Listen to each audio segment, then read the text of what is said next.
Thank you everybody, and welcome to the June meeting of Cabinet, where we're back in the Walton Suite in the Guildhall. It's just it's about 25 to 10, so apologies for the short delay whilst we sorted out a technical problem. My name is Councillor Lucille Thompson. I'm Chair of Cabinet and Leader of the Council. Please can I advise that the open parts of the meeting are being audio recorded and live streamed from the Council's website. In addition, a video recording of the meeting will be uploaded to the Council's YouTube channel after the meeting. And please can I remind any officers joining virtually to turn off their cameras and mute their microphones until invited to speak. Also, please can I remind members to speak clearly and remember to use your microphone. Finally, can I ask everyone to make sure that their mobile phones and other electronic devices are on silent or switched off entirely. Thank you very much. We've got quite a large and exciting agenda today, I think. Anyway, first up is apologies for absence, and those can clearly see that we are one Cabinet member down, and that is Councillor Kelsey Lermy, who is on holiday this week. Those are all the apologies received. Item number 2 is membership of Cabinet bodies, and we just have a change to the previously appointed chairperson for the North Whiteley Development Forum.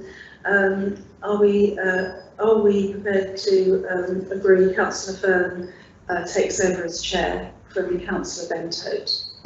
Agreed. Agreed. Thank you very much. Item number 3, disclosure of interests. Councillor Todd, who is not on the camera, but is here.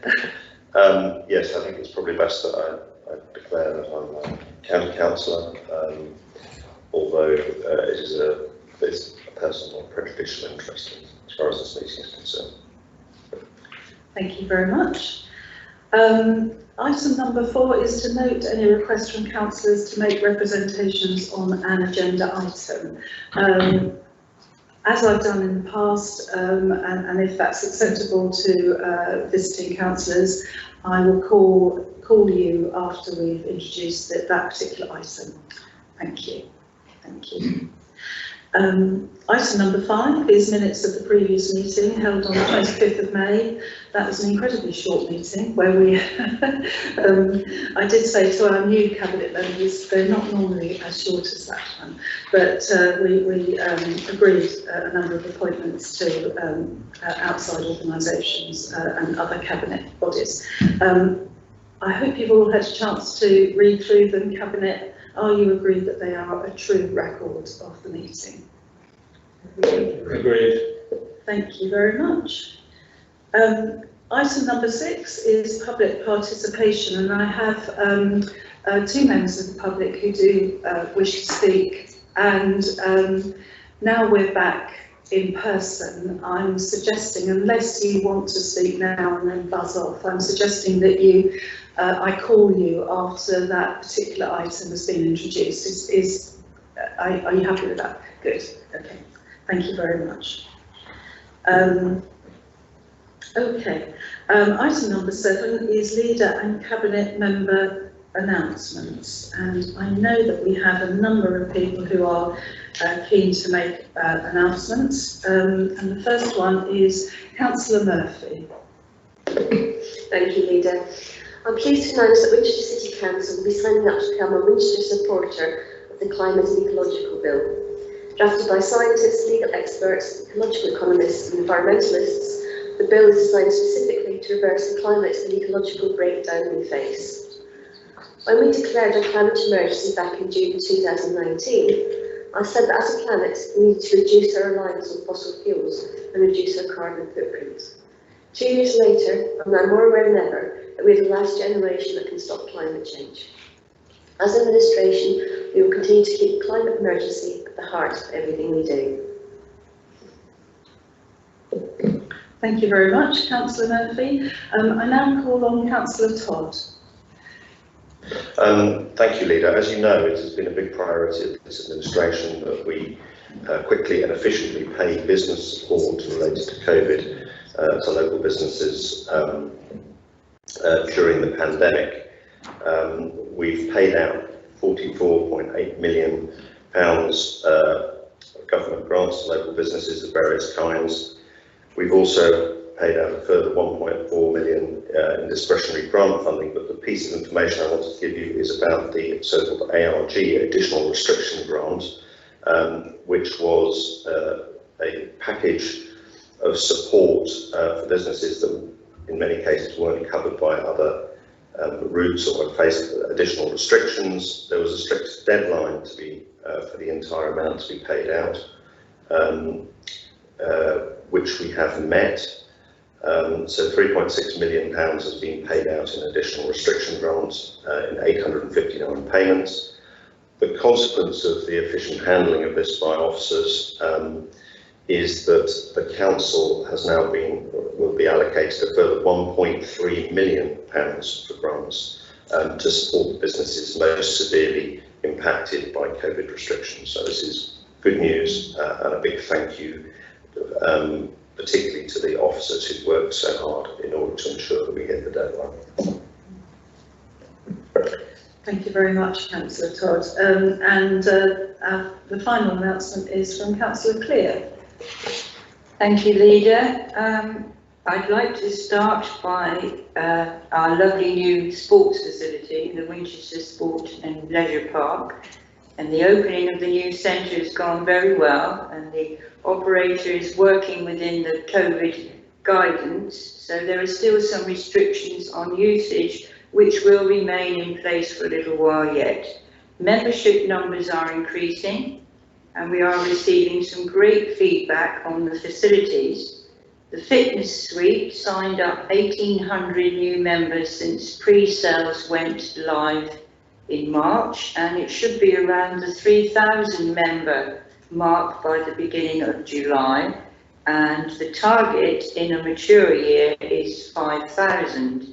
We've had an additional 250 children on swimming lessons and now adding additional classes to cope with the demand. And we've had over 1,100 children having swimming lessons every week, and the target for the centre is 2,500 at maturity. Exercise classes, 4,200 group exercise bookings since the 1st of June. These are extremely popular. And the fitness and family swimming sessions are running at 75% capacity.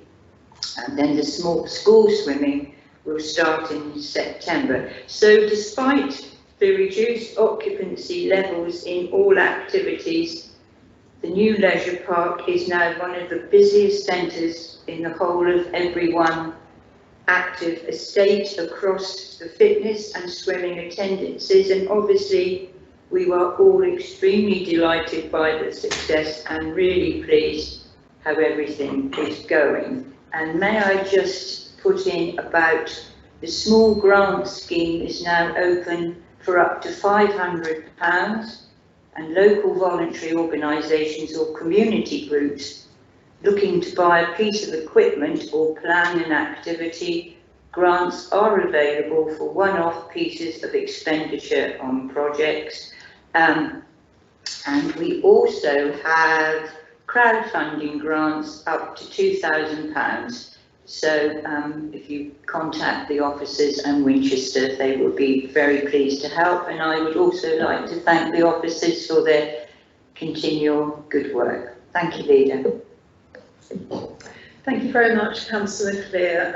I'm really pleased to hear that the Leisure Centre is seeing lots and lots of visitors. That's brilliant news. Right. Going on to the items on the main agenda now. Item 8, Winnell Flats Open Space Project, SIL levy funding, which is CAB 3305. Could I ask Councillor Gordon-Smith to introduce the paper, please?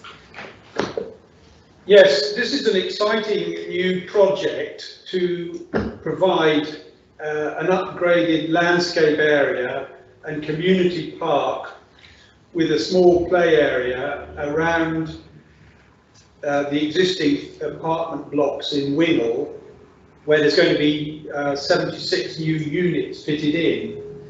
And there was a discussion at the SIL meeting about this, and it was felt that it met some of the criteria, sufficient of the criteria to merit the award of £755,000 to enable this to be brought forward.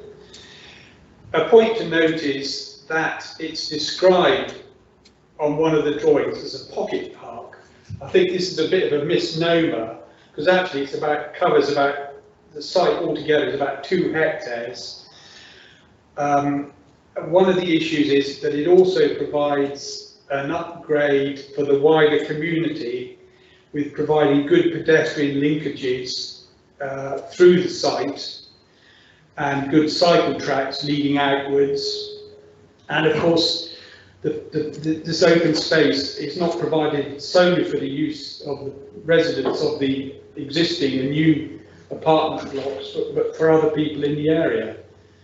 So I think it's an excellent idea, and I would recommend it to you. Thank you very much, Councillor Gordon-Smith. I now call on Patrick Davis, who I gather wishes to speak on this item. No, I'll wait until the next item to do it. Oh, okay, all right, thank you. Councillor Horrell. Thank you, Chair, and good morning. Thank you for allowing me to address Cabinet this morning. I'm delighted to see the Wingle Flats coming to fruition, which has been much discussed and consulted upon during our time in administration. It's a much needed addition to our housing stock, utilising our own land, which we know is a scarce resource in our district. However, we do know that part of this deal is to ensure that the open space is optimised at the Wingle Flats. I would like to ensure that we confirm that the plan that is before us today does have the approval and has the approval of allocation of SIL monies, does have the support for residents. Does it address the parking, open space amenities and private space requirements that the community has? Does the community expect to share their new space with the wider community as detailed in clause 11.7? I know from previous consultations that the residents have a very clear idea of what they would like to see in their community. And unless this has changed fundamentally from prior consultations, I do not see all of that articulated in Appendix 2 of CAB 3305. Please can the portfolio holder confirm to us that these needs are addressed and the residents are happy? I think it's inappropriate for us to use SIL funds if we do not have community buy-in. If we do, fantastic. Also, is it inappropriate if the 755,000 requested might be more or less once the residents have confirmed their support? Is this the correct number that we need to allocate? It's a great idea, Chair, to enhance one of our communities and importantly to enhance the open space. But how much does this community actually own the proposal? And as the Cabinet member just mentioned, the pocket park, which I think is perhaps not how the community would articulate it. Thank you, Chair. Thank you very much, Councillor Horrell. I wonder whether Yes, Debbie Rose might be able to answer some of those queries, because obviously we haven't got the portfolio holder with us today. So I defer to Debbie, please. Okay, thank you, Leader. Thank you, councillors. We have done a number of consultations on this scheme throughout the development. The initial one back in July 2018 was specifically to ask residents how they would like to see the green spaces developed across the site. And I think what we've done with this community park is reflect what residents wanted. So they wanted areas to meet, and they wanted areas for small children to be able to play, and some growing spaces, which we've provided in that community park. We have done further consultations. The last consultation was in October 2020 with residents, and that was a virtual consultation looking at the whole of the Winnell Flats development, including this park, and we didn't have negative comments back to what we were proposing. So we've consulted throughout, and we haven't had negative comments. Mr. Botham, I believe we should say something. Chair, just on the point that Councillor Horrell raised around the funding, and is the SIL funding sufficient? The SIL funding is seen as a contribution towards the cost of the improvements to the area, and it will be supplemented by housing revenue account, estate improvement money also. If there are additional requirements that could impact on the cost, there would be potential to review whether the HRA could make those contributions. What the SIL proposal brings forward is that recognition of wider community access and wider community use of the scheme. But there are other funding to use, so we wouldn't seek to come back and increase the bid to the SIL should those proposals be amended through further consultations. And thank you very much. Cabinet, any questions on this paper? No? Any debate? Any points in summing up, or shall we go straight to the recommendations? Councillor Clear. Just to say, Leader and everyone, I think it's a brilliant scheme. I think the purpose of the park is obviously to improve the open spaces around the Winnell Flats area, to provide a more usable and accessible area, and in doing that, to encourage recreation and social interaction between the existing and the new residents. So I'm all for it. Thank you, Leader. Thank you very much. Councillor Gordon-Smith, and then Councillor Salt. Well, looking at the plan done by UBU, if you imagine the site as it is at the moment, as is common with many housing areas of that time, there's actually quite a lot of lavish space, but there's generally very little, the space, although it's lavish, is not necessarily well organised or well defined for use by the residents. And I think the landscape practice who've come up with this have taken that into account and made a useful park in what was basically just lots of open grass with no specified purpose.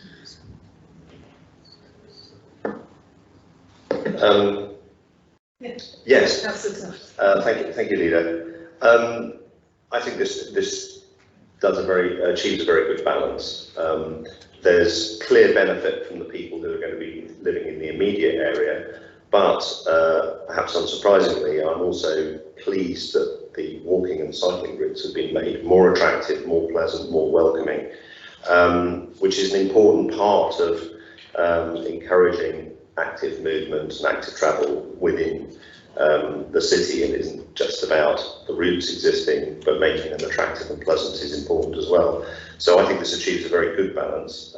It is offering a real contribution to the wider community, which is why I think it's right that it gets SIL. It's improving the city as a whole and this part of the city for people who live beyond the immediate site. And so I would, while still making important improvement and contribution to the people who live in the immediate area, and so I very much welcome it and think it's a very good use of SIL funding. It's exactly the kind of thing that we should be spending money on when developers contribute towards improving community benefit. Thank you very much, Councillor Todd. Councillor Murphy. Thank you, Leader. I too am very pleased to see this paper. I particularly welcome the food growing beds because I think they will be key to moving to a more sustainable food system, and I would like to see a lot more of the food districts. Thank you. Thank you very much. Could we now move to the recommendations then on at the bottom of page 11 to approve an allocation of 755,000 to help fund the provision of a new public open space in association with the provision of new development at Winnell Flats. The allocation of funds will be conditional on the approval of the business case for the new build housing scheme, which we come to next. So, Cabinet, can we agree that recommendation? Agreed? Agreed. Thank you very much. Right, and next up, of course, is a key decision for us, number 9 on the agenda, New Council Homes Winnell Flats site, and the final business case. In Councillor Lerney's absence, I'm just going to say a few words to introduce the paper. I said right at the beginning that I think this is a really exciting agenda today because we've got a number of new council homes that we're looking to seeking to take a decision on, which I think is absolutely brilliant. Our new build programme is, of course, the envy of many councils up and down the country. I know I've been asked about it by other council leaders. How are we doing it, you know, and asking for contact details of our new build team here. So I'm really pleased today to be presenting this paper which approves the final business case for the development of 76 new homes on land at the Winnell Flats in Winnell. Giving the go-ahead for these homes to be built not only forms a really important part of our commitment to build 1,000 new homes by 2030, but also helps to meet our zero carbon aspirations, because these new homes will be built to a very high energy efficiency level, meeting the Association of Environmentally Conscious Buildings equivalent to the Passive House low energy standard. The homes will be cheaper to run, healthier, and will be more resilient to extreme climate events. They will also meet the new fire regulations and include sprinklers and cavity barriers. The high cost of housing within Winchester itself and throughout our district means that it is very difficult and almost impossible for young people and those on lower incomes to access affordable housing. And this development, with its range of tenures, 35 shared ownership and 41 flats for sub-market rent, goes some way to helping those younger people, key workers and those on low incomes to access good quality, low-cost housing. Residents were consulted on the scheme and the feedback showed that it was really important that the green space was not only kept but improved. And we have listened to what people in the area want. And this has resulted in the provision of a new community park, which we've just been talking about, and play area for younger children, all to be built within the scheme. And that 131 trees will be planted, and that the entrances and areas around the existing flats would all be improved. And as you will see, the business case for this development works whichever way we choose to go forward. This paper will be going on to Council, but today I'm asking Cabinet to agree the recommendations on pages 24 and 25. Thank you. I know there are a number of people who wish to speak on this paper, and first is Janet Berry.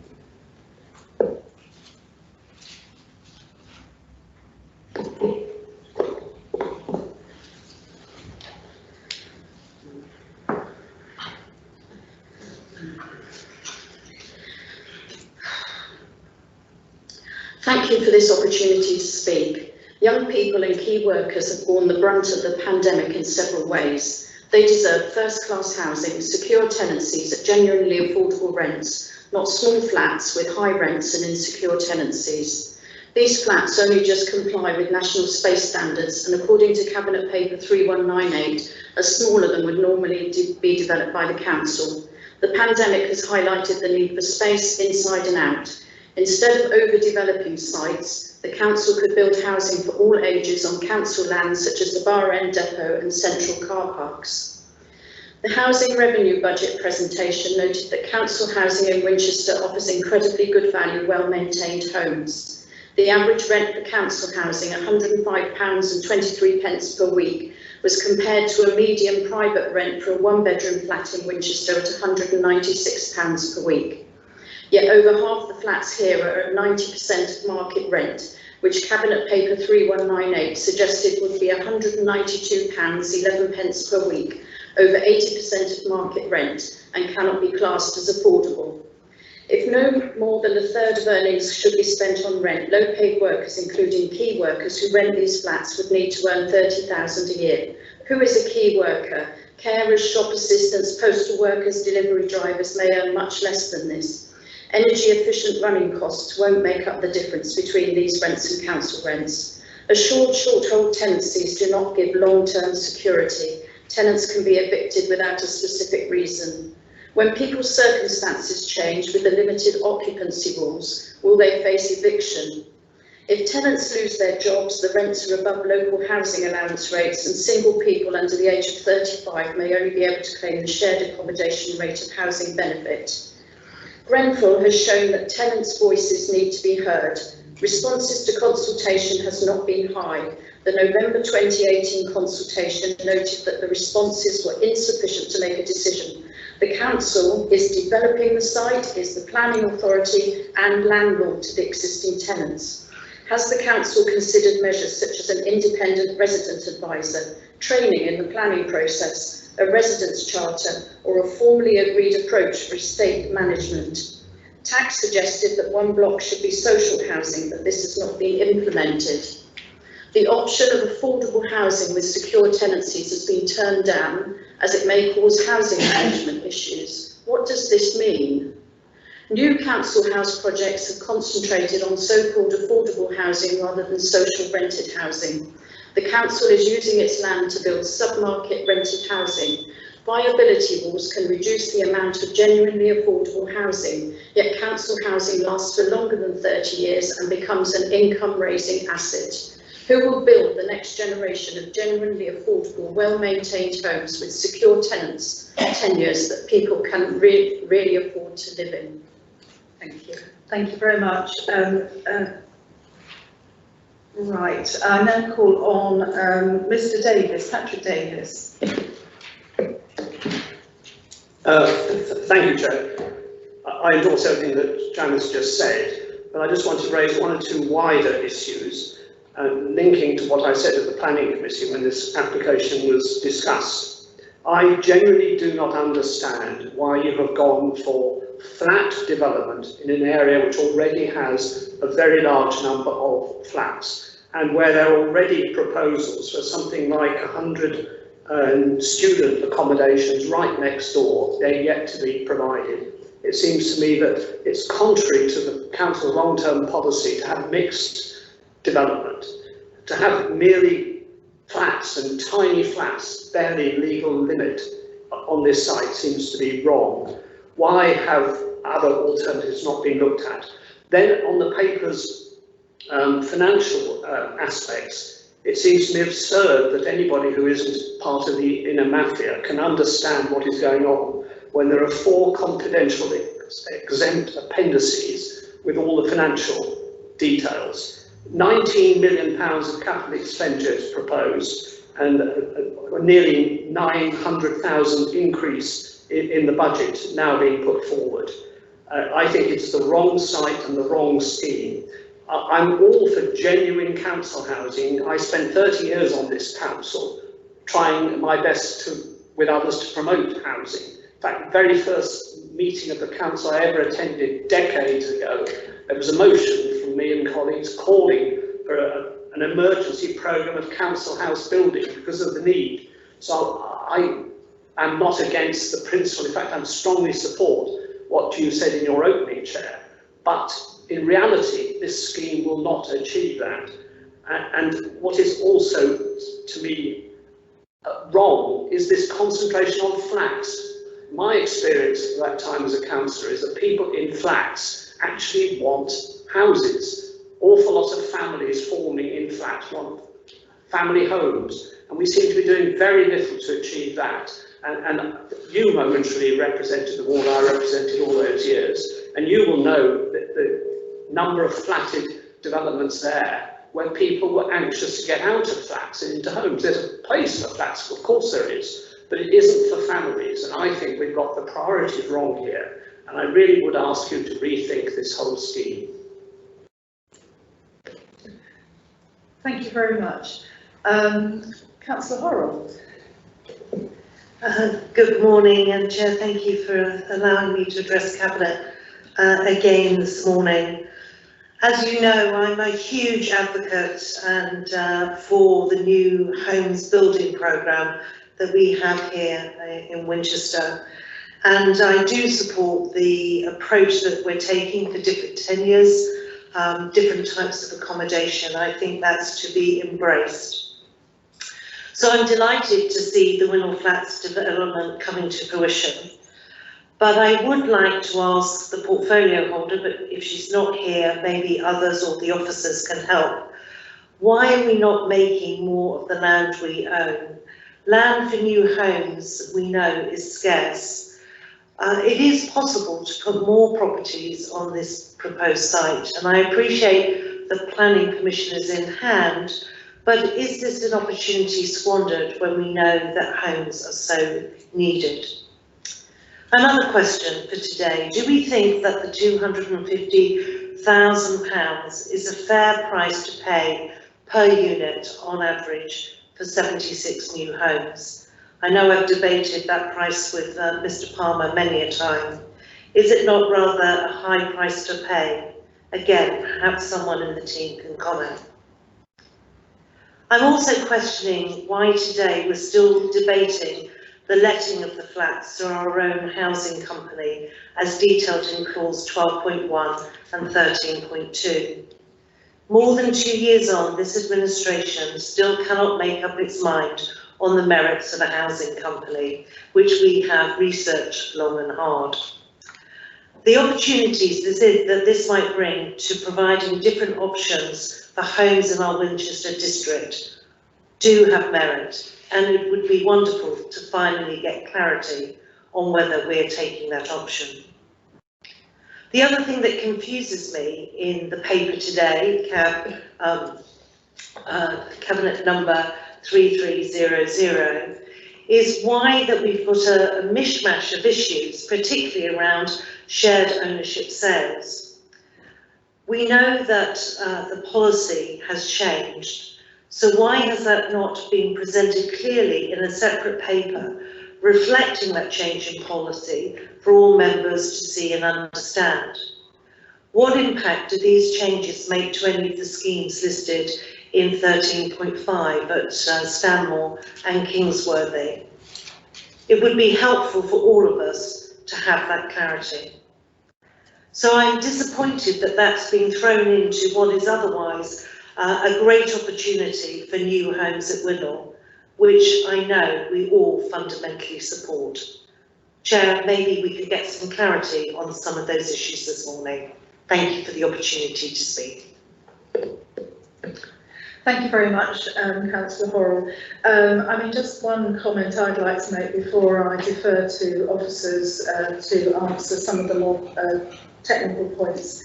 Mr Davis said why flats, and of course one of the reasons that we're putting forward this development, I hear what you're saying about people want houses, and I absolutely agree with that in terms of families, but this is really creating accommodation for a gap in the market, if you like, for those people who, you know, they're not families, they are actually, you know, the younger people who currently find it very difficult to access the market in any shape or form, and even on our own waiting, being on our own waiting list. So it's kind of really providing homes for younger people as well as key workers and those on lower incomes.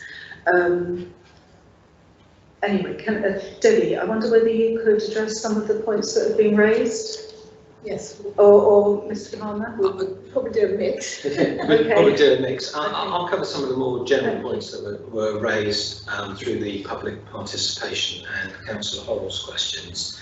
The first point I'd make is that the council has now developed approximately 350 homes, and this is the first scheme of this nature that we've put forward. And all of our schemes have been built to affordable or social rent levels to date. In fact, the scheme just completing at the Valley is for social rent. So this scheme needs to be seen as part of a wider programme, is the first point I'd make, and all of the previous properties have been delivered at affordable rent or social rent. This is the first time we've proposed a sub-market offer.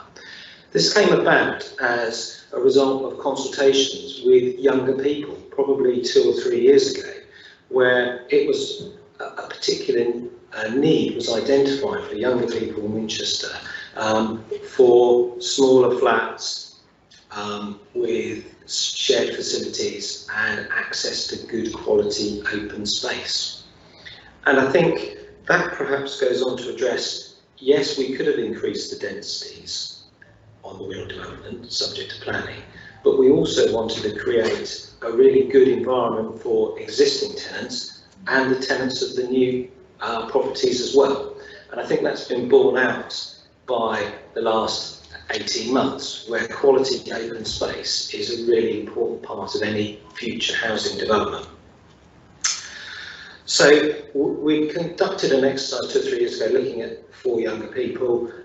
This is the type of accommodation they wanted. The council plan clearly articulates a desire to broaden the tenure offer that the council is involved in, and I think this scheme it really addresses those broader needs. With regards to the cost per unit and Councillor Horrell's question, I'll hand over to Debbie, who perhaps explain some of the additional costs we faced on the scheme. Thank you. The tender report, which I know is in the exempt appendix, but that sets out some of the abnormal factors with this scheme that have increased the cost. And so this includes the demolition of the existing structures, the garages, which and there's associated asbestos removal. There's a number of utility diversions, the high voltage electric main and gas pipe diversions, and also upgrading the electric substation. As the leader said in the introduction, these flats are going to be constructed to AECB principles or passive house low energy building, and that adds on about 10% to the building cost, but it also obviously makes them very much cheaper to run for the residents. There's new compliance with the building regulation regarding fire, so all the flats will have sprinklers, and this is secured by design. Another issue with the AECB is to prevent overheating. The flats will have solar shading, so there'll be panels on the outside of the flats. The environmental works, we've already talked about, that adds cost. And I think the other thing, they are small flats, smaller than we usually do, which actually means there's a higher proportion of kitchen, bathroom and M&E equipment per square metre, which again puts up the cost per square metre. So,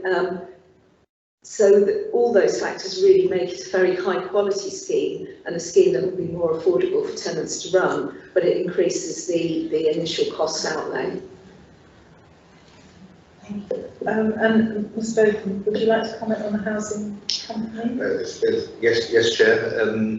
The Councillor was correct, so we've been looking at options for our housing, a separate vehicle for delivering housing for some years, as have so many other councils as well. Had we set up a vehicle 18 months ago, it probably wouldn't have met the requirements for this scheme. So our thinking has developed over that time. We are bringing forward a proposal now. If members do support the scheme and if council agree the scheme, the vehicle will be appropriate for the management of these units, as well as others as well. So we have developed our thinking on the company. We will be organising a member briefing in the summer and bringing forward a report to the Housing and Business Policy Committee in September. So we have more than enough time to make sure the right vehicle is in place for this scheme and for other opportunities that come up. The issue that we've just been discussing, the build cost is a key factor of that. And so for a company to have built this scheme, I think probably wouldn't have worked, and that was our original proposal. But we do have another option for bringing that forward. So members will see those proposals come forward in the summer, and we are anticipating that we can establish a vehicle. We do have some options, so it isn't only one option that we have. So that's why we want to bring the proposals through the policy committee so we can explore that. But yeah, we still see very much that the proposals of this paper will require a separate vehicle. The council cannot operate sub-market rent. It has to be done through another vehicle. So we will bring forward the proposals. As a backup reassurance to the council, the scheme would work as an HRA scheme. So even if if it was an HRA, an affordable rent HRA scheme, an affordable rent, it still can be supported that way. But very much the aspiration is the company will, or a vehicle will be established that will hold these flats and be able to let on different tenures. Thank you.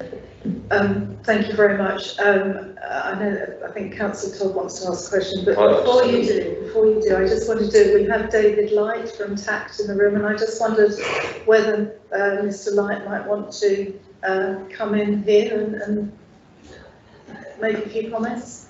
Thanks. Yeah, I have had a query about the flats being just for one person, but I presume this is for single working people who can't afford anything anywhere else, and yeah, but it'd be more expensive, stuff.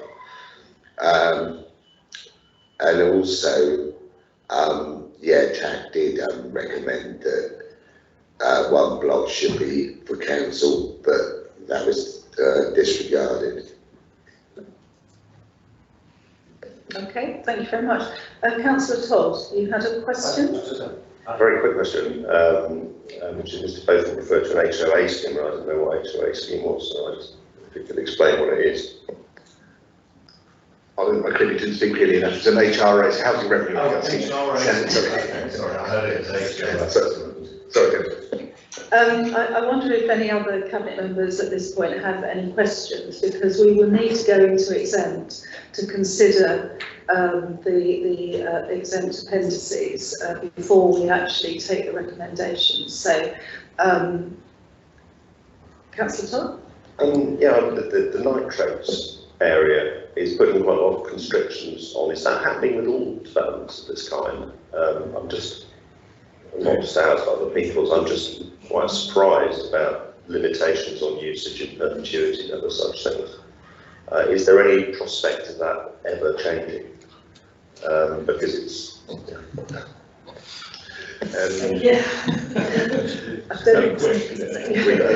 would all love that to change, but I don't think there is any prospect, because... Chair, what can confirm is there the offsetting side, I understand the offsetting point, and that may be something that lasts forever, but we're putting in place restrictions on usage and other such things which are listed. Are they genuinely in perpetuity, or is it as long as the current situation evolves until the water companies get told to process their water properly?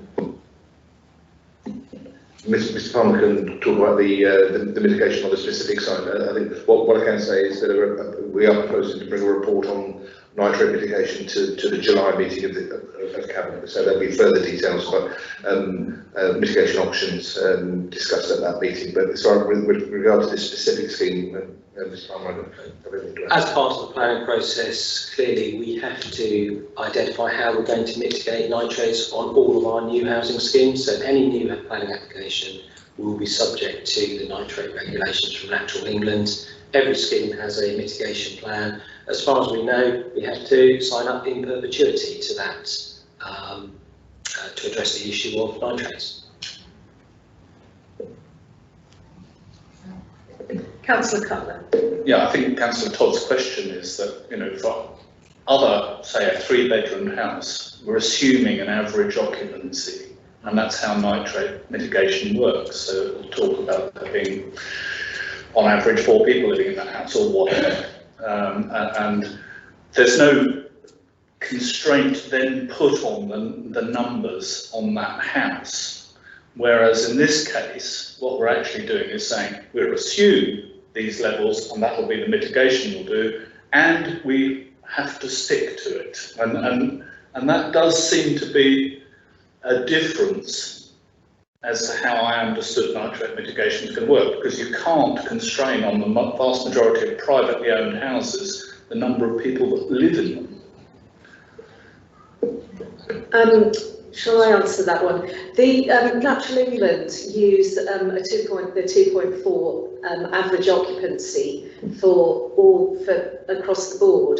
What we argued in this case was that they were small flats, smaller than your average 1-bedroom flats, and therefore the occupancy level would be lower, because otherwise it increases the nitrates mitigation sum that we have to pay, and it's unreasonable to expect, you know, a 40 square metre flat would have an average occupancy of 2.4. So we presented that case to planning, and that was accepted by Natural England. But by doing that, we had to put on the condition on the tenancy agreements and on the shared ownership lease that they would be controlled in perpetuity. So that was our legal department advised on that. So it substantially reduces the cost of nitrate mitigation by putting those conditions on. It would be a substantial additional cost. That's the point. Is there some kind of, just for clarity, some kind of reasonableness exception? You know, your I don't know, your girlfriend or your boyfriend gets kicked out of their accommodation and they need somewhere to stay for a week or two. I mean, I just want to make sure that we're not signing up to something slightly bonkers and draconian because of planning restrictions. I think it's all about reasonableness at the end of the day. We've clearly got to make it clear to the occupants of those properties what those conditions are. Now, I'm sure if somebody came to stay for a temporary period, then there's not going to be much that anybody can do about it and even know about it. But we have to make it clear to occupants that there's no, we have signed up to this average this lower occupancy level. Therefore, we won't be signed. You know, it won't. If it becomes clear that they have children, for example, then we'll have to prioritise them for a move from that accommodation. Which we are the housing authority, and there is an overcrowding condition on our allocation scheme to prioritise families to move out from flats which are not suitable. So I think we have a way of dealing with issues which, you know, it will come up in future. But we have to take a view that about that occupancy level of those properties in order to meet the nitrate regulations. I think it'd be really helpful if we frame the policy and the approach in those terms, which is to say, you know, the council is, you know, is concerned about overcrowding. You know, we don't support overcrowding, but we will take a supportive approach as far as we're able to people in this housing if it turns out that their circumstances have changed. And that, I think, needs to be first and foremost our approach. And if we can kind of bake that in, that we'll say, you know, these aren't suitable for more people to live in on an ongoing basis, and therefore be aware that you will count as overcrowded and we will support you on that basis. That feels to me the approach that we should be taking. Yes, That's fine. well, yeah. Yeah, because it's part of our standard. Anybody who lived in the private rented sector, for example, in a small flat and acquire a family as time goes on, would get priority in our current allocation system. So we don't need to develop anything new, but we need to make clear to the new residents that if those circumstances arise, they have to come and speak to us, and we will help them in the wrong way. The thing we've done that's new is we've put, I mean, it's not actually unusual in private rented sector necessarily to have an occupancy cap or occupancy limited. It's not heard of. But the thing that we've done new is we're putting ourselves in the position of potentially enforcing the occupancy rules. So I think the point that, I think certainly Councillor Cutler is with me on this, is to say, and I'm sure you can do this anyway, but I think it would be helpful just to be really clear that our approach in those circumstances will be, we now consider you to be overcrowded, we are going to work with you to find a better housing option, rather than you are a bad person, you are breaking your tenancy. And I just want to be sure that we're baking in the former approach and not the latter. Yeah, no, I can confirm that all of the existing housing policies that Mr. Palmer has highlighted are framed around supporting people through to avoid homelessness. And that none of that would change. So we work with people in the private sector who are overcrowded, and the treatment of everyone through this would be exactly the same as that. It would be, we award additional priority for those people on the housing register, and we work with them and advise them and support them through that process to identify alternative housing options. So yeah, none of that would change. It would be, as you say, it would be a supportive approach rather than a punitive approach. But just a clarification, would they count as involuntary homeless on the basis that their circumstances have changed? I mean, would we? I'm just wanting to capture that we're being proactive. There was securely additional priority for alternative housing. That's so the we way would just for understanding, if somebody's circumstances changed, there's more people living there, therefore they were notionally breached their tenancy, therefore, would that count that they're at risk of being made involuntarily homeless? It's a reasonableness test. So when we look at any homelessness application, it's a test of looking at all the circumstances and making a reasonable, well-considered decision. And it all depends on the circumstances of the case. But for all intents and purposes, we wouldn't be declaring people intentionally homeless because they have, acquired in one way or another a family which are entitled to live together. So I think, as a reasonable council, that we would treat all applicants fairly and in line with everybody else. So I think to reassure Cabinet that it wouldn't be our intention to be at all draconian in this, and we would, work with the households concerned just as we would with any other household.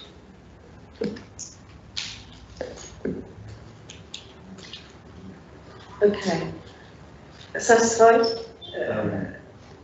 Yeah, I think it's an area I'd be interested in understanding maybe further down the road. I think a further briefing on exactly how this is going to work, what processes we're going to follow in this particular case, because it is quite an unusual condition, to make sure that we've properly thought it through, and that, in a year or two's time, when this is all forgotten, when this meeting is forgotten, that we don't drift by mistake into this working in a way that we wouldn't want. So if it's possible to just get a bit more briefing later on how the process and the flow will be handled in this particular case, would be quite useful, and possibly even if needed, some kind of documented policy that we would be following. I think that's part of the debate really around the housing company and how the housing company would operate. So when we come to a member briefing about whatever vehicle we choose as most appropriate to manage their properties, that's the time to talk about allocations. Who do we prioritise going in? Who do we prioritise going out? I think that's part of the debate, to demonstrate to the residents of Winchester that we're a competent housing manager. That's very helpful. It'll be something, and when we have that debate, we need to specifically address this cap question as part of the policy framework that we're putting into the housing company. Thank you. Okay, thank you very much for the clarification on those questions and that point. If there are no further questions on this part of the paper, I would now like to go into exempt, so we can consider the papers that we have in exempt, and we have a councillor who would like to speak on that, I know. So are we happy to move into exempt? Agreed. Thank you very much. And I'm sorry, Patrick and Janet and David, you're going to have to just leave the room temporarily. I believe David can stay. And also, just to clarify for Patrick and Janet, are you saying that you're going to come back into open to look at the report's recommendations? Yes. Yes, thank you. I know, it's... Just boost my point.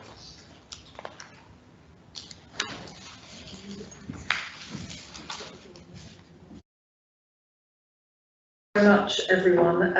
I'm sorry about that interlude whilst we just took note of the exempt papers that are attached to this particular report.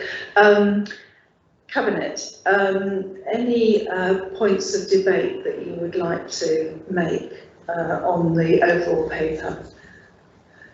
Or shall we go straight to recommendations? We've had quite a long question and answer session on this one, I think. So we'll go straight to the recommendations then. They are on page 24 of CAD 3300. There's quite a lot of them. And obviously we've, in agreeing the recommendations, we've taken note of the items in exempt. So Cabinet, are we agreed with those recommendations? Agreed? Agreed. Thank you very much. Okay, we now move to item number 10, and it's the revised terms of reference for various fora, major development fora, CAD 3306. I'm going to ask Councillor Gordon-Smith to introduce this paper, please. Right, okay. There's quite extensive details of these in the appendices, but the recommendation is that the terms of reference for the major development areas are adopted as in Appendix 1, and they're reviewed annually. The most critical one, I think, is land to the west of Waterlooville, where there is an administrative problem, if you like, with the fact that part of the site runs into the Havant borough, and the plan was that this forum, this particular Waterlooville forum, will be wound up, but the new terms of reference suggest that it remains in place for the time being to protect it. I therefore recommend these changes. Thank you very much. I now call on Councillor Brooke, who wants to speak on this item. Thank you. Thank you, Chair. Thank you for allowing me to speak today. And I'd very much hoped to be able to support a paper on the approach to the MDA forum, but I am instead in strong opposition to it. The proposal should have been raised at the forum meetings and consulted on publicly and not just with the chairs. How will the annual review be completed and who by? Will this be public? Will it be transparent? who will have a say in the continuation of this. There's been an attempt since the administration took over to remove the Western Waterlooville Forum, and as the portfolio holder states, there is the issue of Havant Borough Council, who are not parish, and so the usual can't apply as it would with Kings Barton or with the Whiteley Forum, because Havant are not parish, and it would cause conflict amongst the community.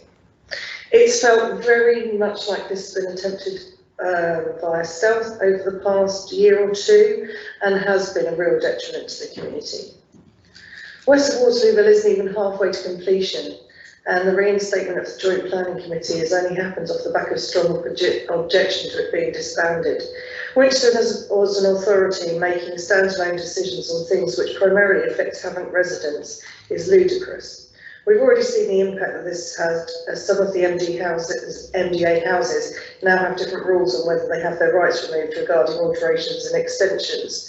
This is causing grievance and confusion, and without a doubt will lead to unintentional planning breaches, which will fall to our enforcement team to resolve without the ability to remove the community resentment behind them.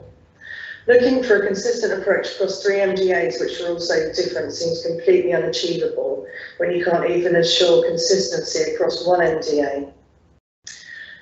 You refer in paragraph 11.2 to the fora overlapping of the Parish Town Council, and as previously mentioned, Havant Borough Council can't be part of this, and their councillors and your opposition was strongly against ever dissolving this forum in the means that it was seen to happen.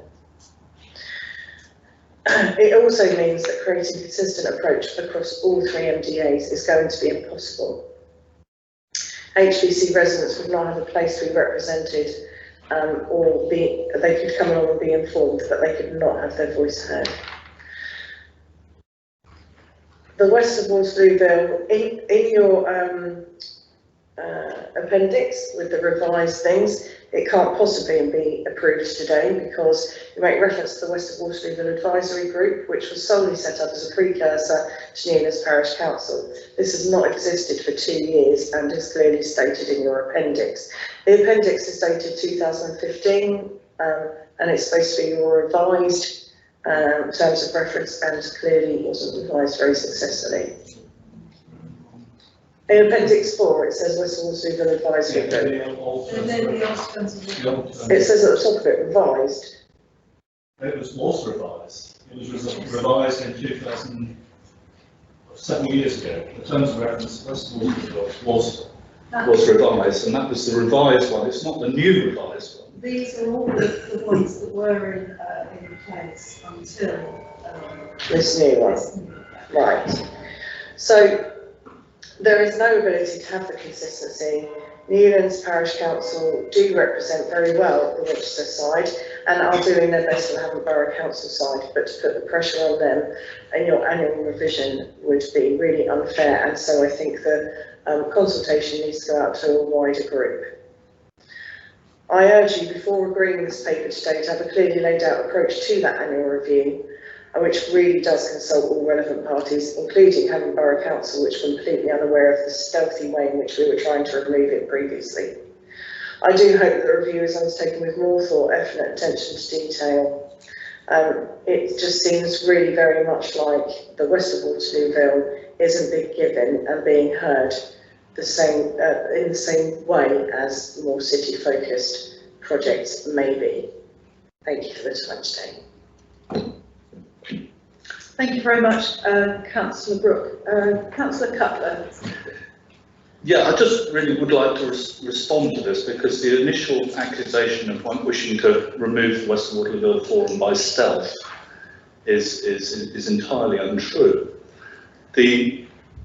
Under the previous terms of reference, it reached a point where, from a planning perspective, it no longer was needed within that function. It needed to be converted to a community-based forum about building the community rather than being about planning issues. And that's precisely what these revised terms of reference say, that there are several stages to an NDA, and that the fora can continue into that final stage where it's not planning based and not run from a planning perspective, but run more from a community development perspective. Councillor Brooke also said that the joint planning committee was abandoned. It has never been abandoned. It had no reason to meet in the last few years. The change in the permitted development element within the NDA is entirely down to the changes in national planning framework, as I understand it from the planning department, and that is why that has changed. But it's not connected to the whether or not the joint planning committee has met. The joint planning committee is important where you've got cross-boundary issues or the specific infrastructure issues such as the village centre or the town park, and that's where it has a use. So it has not been abandoned, it has been appointed. And to suggest that this administration has been trying by stealth to get rid of both those committees, it would be entirely wrong. And the final point on the review, I do think you do have a point on how it is reviewed annually. I don't think, and I think that's something we should bring forward further recommendations on how that review takes place. The recommendation is to review annually, and I think we could take that forward after this meeting to look at how that review takes place. Any other questions? Councillor Clear. Thank you, Leader. First of all, Councillor Brooke, you know I've chaired West of Waterlooville for a while now, and I have pleasure and enjoy chairing it, but I do agree with Councillor Cutler, we haven't wanted to get rid of it, but it has changed, you must admit, from all planning. It's more of a community now, and as long as it stays a community, and communities mean so much to us, this is how we keep going. It's the communities that keep all this going. No, we are not going to let it go, but I do feel that the review we can discuss at a later time. Instead of every year, we need to discuss it and perhaps bring you in more before we do the terms again. But please, we're not going anywhere, and I think Newlands work very well as the parish council, and we are here to help, not to hinder, and I'm pleased that it will continue, Councillor Brooke. I really am. Okay, can we move to the recommendation if there is, or is there any debate on this? No? We'll move to the recommendation, which is fairly simple, that the revised terms of reference for NDAs attached in Appendix 1 to this report be adopted and reviewed annually. And as we've said, we will look at how that review process takes place. Are we agreed with those recommendations? Agreed. Agreed. Thank you very much. We now move on to a paper to note, which is the future items for consideration by Cabinet as shown on the July 2021 forward plan. Are we willing to note that paper? Noted? Noted. Noted. Thank you very much. Okay, so we now move into exempt again. Apologies, Janet, but we have a number of other papers to consider. But thank you for your presence today and your contribution. Thank you.